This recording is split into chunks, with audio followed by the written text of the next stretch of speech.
Okay guys, now let's talk about the mechanisms with which the mitochondrial DNA behaves like a fully grown cell. That means they can divide themselves up and sometimes they can join themselves to make a large cell.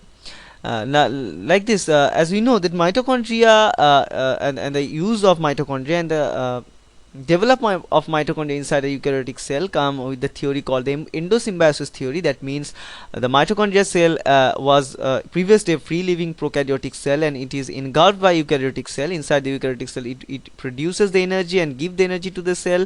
In turn, they are taking the nutrients from the cell, and they came to existed like that. Okay, now if we look at this mitochondria cell have their own sets of DNAs, own sets of proteins, and they can grow and divide like a mature cell. Now how this mitochondrial cell achieve these fusion events, or sometimes they can also join themselves up when needed.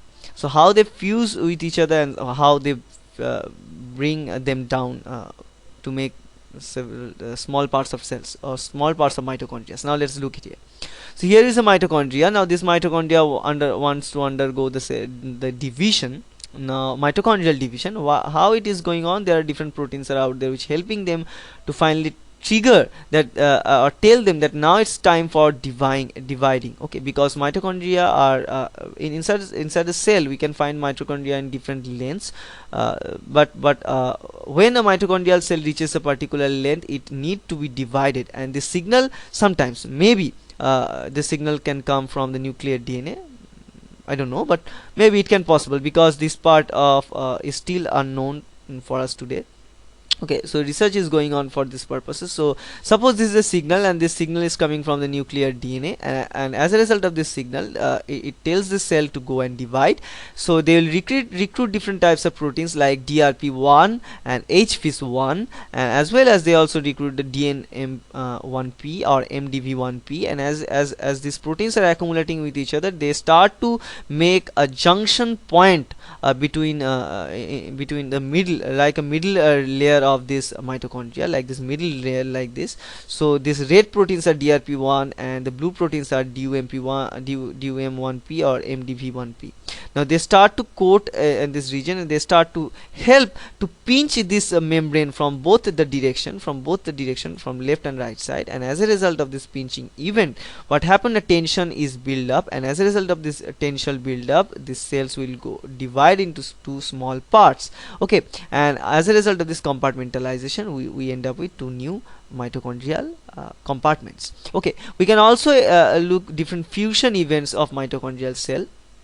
If we look here, suppose these two cells need to fuse with each other.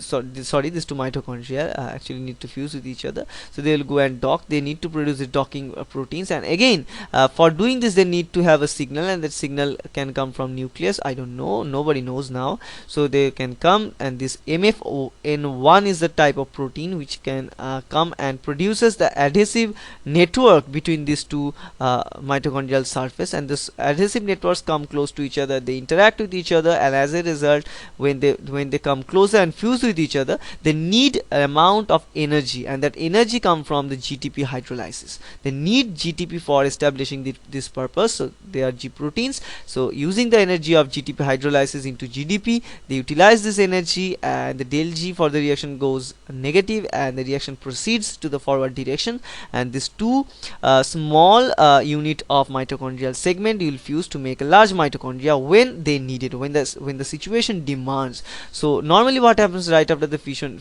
this kind of mitochondria can produce. Sometimes when they need to need to produce a large accommodation for enzymes and all this stuff, they need to fuse those compartments together. Okay, it will vary from one time to another time. So there is no actually natural cycling of fusion, but there is a natural cycling of fissions, because mitochondria needs to divide right after some time. Okay, and during this division they also transfers their genetic element from one to another, and before this fusion they must produce all the ingredients, or they must duplicate their genetic elements. As we know, they duplicate the genetic element called the D-loop replication model. If you want to know what is D-loop replication model, please go and visit my website, visit my YouTube channel, and you can find there.